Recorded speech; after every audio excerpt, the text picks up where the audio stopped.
Be Smart is a program developed by Everytown for Gun Safety Support Fund to bring together parents and all adults concerned about kids, guns, and safety. Let's take a minute to watch this short video. All on the same team. As adults, it's our responsibility to keep kids out of harm's way. Part of that is preventing them from getting their hands on guns. Every year, hundreds of kids and young people die because they get a hold of guns. So many of these tragedies, suicides, unintentional shootings, even school shootings could be prevented. What can you do about it? It's simple. If you own a gun, lock it up and encourage gun owners you know to do the same. Look, owning a gun is your right, but it's our responsibility to protect our kids and our communities. So please do your part. Be safe, be smart. We're in this together. Learn more about secure storage at besmartforkids.org. Let's start with something we can all agree on. We all want kids to grow up happy and healthy. We each have the right to make responsible decisions about how to protect our homes, families, and communities, including whether or not to have a gun in our home. And if we can prevent even one child gun death or injury, it is our responsibility to do so. We're not here to talk about laws or policies, so let's set those aside. It's a heartbreaking fact that in the U.S., firearms are the leading cause of death for children. This is a public health crisis. Nearly 2,100 children under the age of 18 are killed with guns every year, an average of 6 children every day. When children are killed with guns, the majority of those deaths, nearly 60%, are homicides. That's nearly 1,200 children per year. Additionally, more than 700 children die by firearm suicide each year, and more than 100 are unintentionally shot and killed. We're here today to talk about how we can prevent tragedies like that. A shocking 4.6 million children in the U.S. live in a household with at least one loaded, unlocked gun. While school shootings and mass shootings typically make national headlines, almost all childhood unintentional shooting deaths occur in the home. The Secret Service found that 3/4 of school shooters acquired their firearm from the home of a parent or close relative. We may all approach this issue from different perspectives. Many of you may be parents, some of you may be gun owners, and some of you may not be.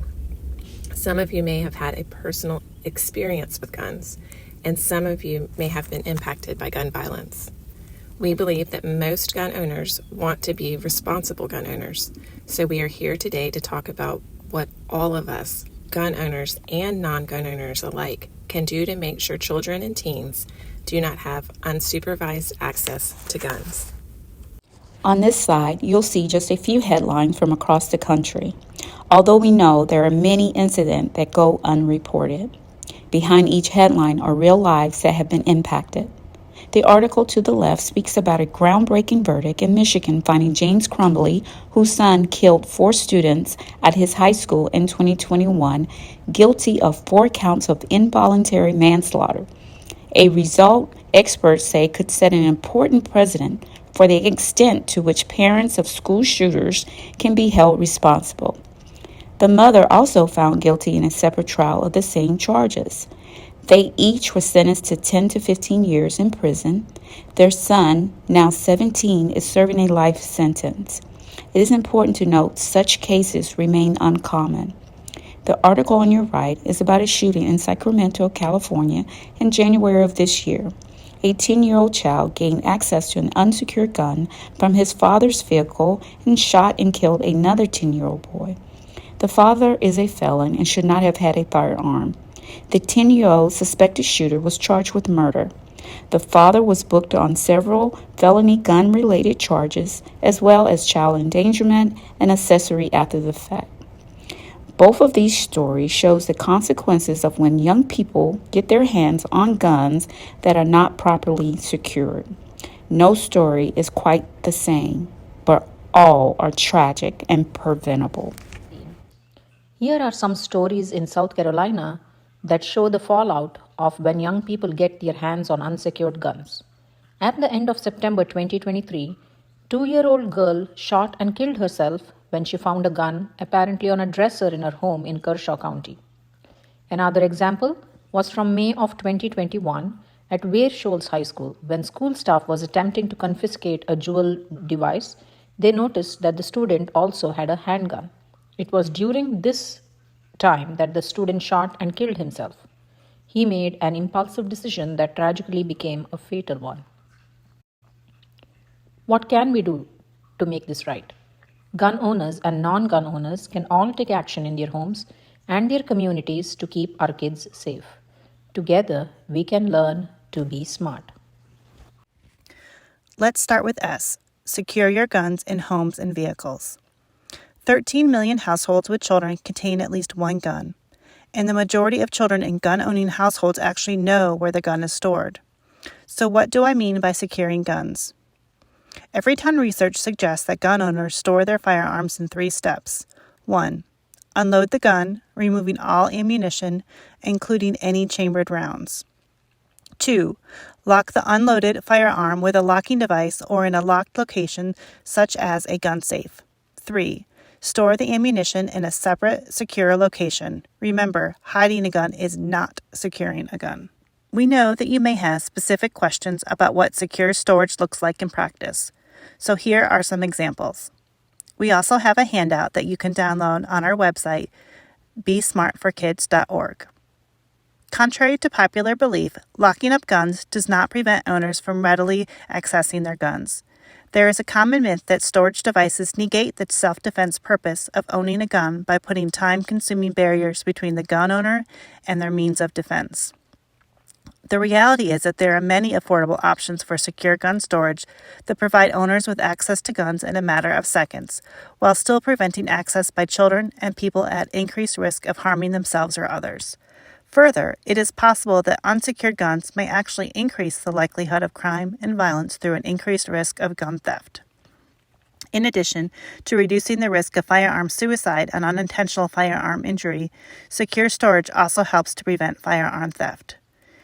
It's important to also remember to secure guns in cars. Research tells us more than half of stolen guns are taken from cars.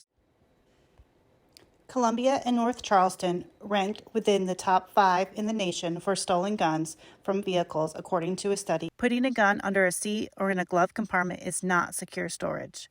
There are gun lock boxes available for purchase at most retail and sporting goods stores, as shown. Here are 3 additional secure firearm storage for your review: a gun case, a trigger lock, and a cable lock. They are all sold at varying price points. Although a gun case, especially a biometric gun safe, can be expensive, if the firearm is kept securely stored, then this avoids medical costs and possible legal costs due to injury and potentially the replacement of the firearm due to theft. Model responsible behavior. Every law-abiding adult has the right to decide whether or not to have a gun in the home, but you can't rely on curious kids not to find a gun.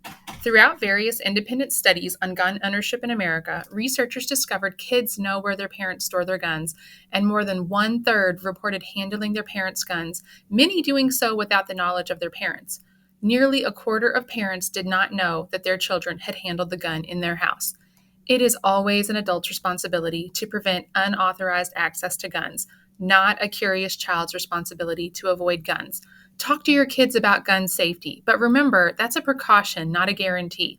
One study found that young children who go through a week-long gun safety training are just as likely as children with no training to approach or play with a handgun when they find one.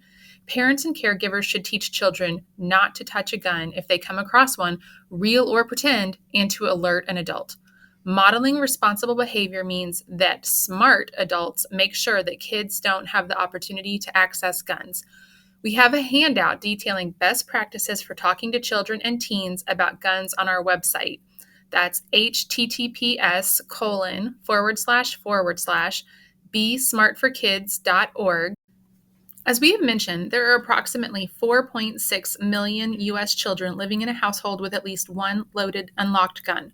That's why you need to ask about firearms in other homes your child visits, the A in SMART.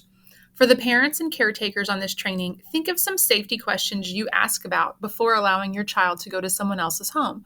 Potential allergens or pets in the home, car seats for rides, who will be home for a play date or for teen events, TV and screen time, and alcohol access. Asking about guns in the home should be as natural as asking about any other safety issue. If it seems awkward at first, try making it part of your general safety conversation. You might try asking via email or text if you're uncomfortable at first. Let's talk about recognizing the role of guns in suicide, the R. Access to a gun can mean the difference between life and death. Firearm suicide is uniquely lethal. 57% of gun deaths in the United States are by firearm suicide, an average of 24,748 deaths per year. We know that 90% of suicide attempts using a gun end in death, and that half of suicides in the U.S. are gun suicides, a much higher fatality rate than any other means of self-harm. We also know 42% of child suicides involve a gun. As our children get older, you may need to consider taking another look at your storage methods. If you've been using a simple cable lock, you may want to think about getting a gun safe. We all know how curious children can be, so as they get older and more resourceful, you will need to act accordingly. In addition, if you know your loved one is in distress, you may want to consider temporarily removing a gun from your home. Local law enforcement may be willing to temporarily store your guns, but call ahead. Some licensed gun dealers or gun ranges may be willing to temporarily store your guns. Or you could temporarily store your guns in the home of a friend or family member. Of course, to manage risk for that friend or family member, you should lock any guns that you transfer and not provide the key or code or ammunition. Depending on the law in your state, the person agreeing to store your guns may first need to get a background check at a gun dealer or through law enforcement.